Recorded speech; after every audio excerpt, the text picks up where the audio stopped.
पर रामायण देखकर रावण मतलब अरविंद त्रिवेदी बहुत भावुक हुए। क्या?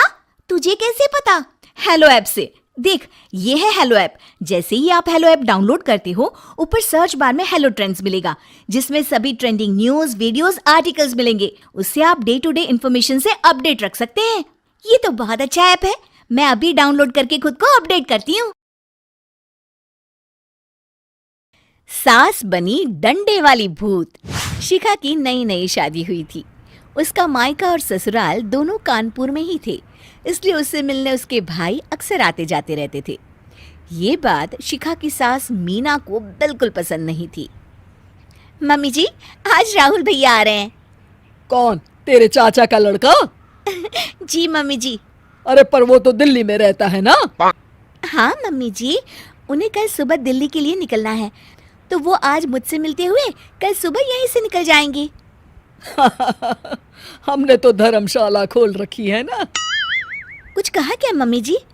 मैंने कहा हाँ हाँ, आने दे तेरे भैया को, जमकर खातिरदारी करेंगे।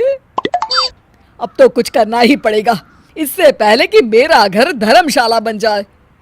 ये कैसी बातें कर रही हो मीना? सच ही तो कह रही हूँ। अभी इसकी शादी को साल भर भी नहीं हुआ और आए दिन इसके घर वाले आ धमकते हैं। अरे तो क्या हुआ, वो इसी शहर में रहते हैं तो हाल चाल लेने आ जाते हैं। इस बार मैं उनका हाल और चाल दोनों ही बिगाड़ दूंगी। अब बहुत हो गया जी। अरे ये कैसी बातें कर रही हो? हे भगवान, बस आप तो देखते जाइए। शाम को राहुल आता है। नमस्ते आंटी, कैसे हैं आप लोग? हम लोग तो ठीक है, तुम कैसे हो बेटा? मैं भी अच्छा ही हूँ आंटी। बस आज रात के बाद नहीं रहोगे। चलिए भैया, मैं आपको हमारा घर दिखाती हूँ।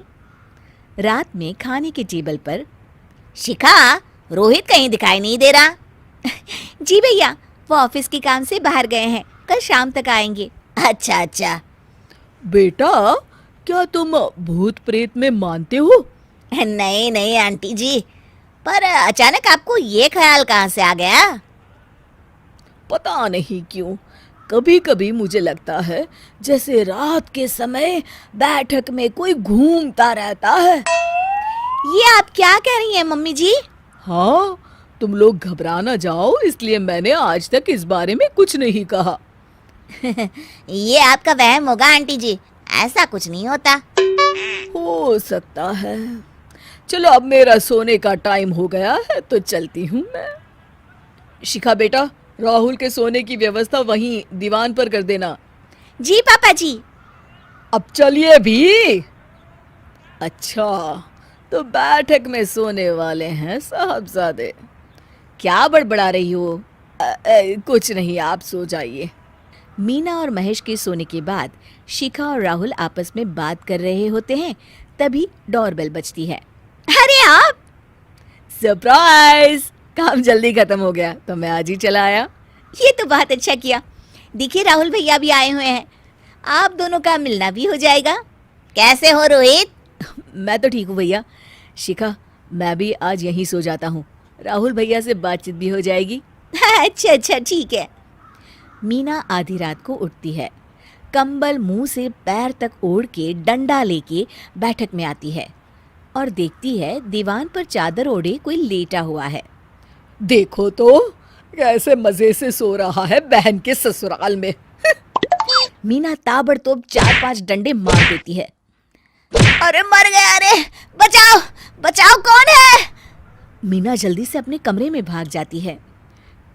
हे भगवान, ये मैंने क्या किया? ये रोहित कहाँ से आ गया?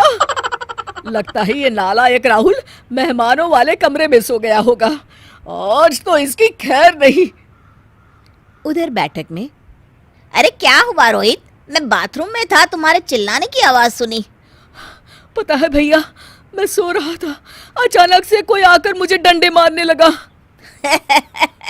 ये क्या कह रहे हो? लगता है तुम भी आंटी की तरह भूत प्रेत में मानते हो। नहीं नहीं भैया, सच में कोई आया था। मैं तो जा रहा हूँ मेहमानों वाले कमरे में सोने के लिए। इस समय अपने रूम में जाऊंगा तो शिखा की नींद खराब हो जाएगी। ठीक है भाई, जाओ तुम, जहाँ तुम्हारा भूत डंडा लेके ना आ सके।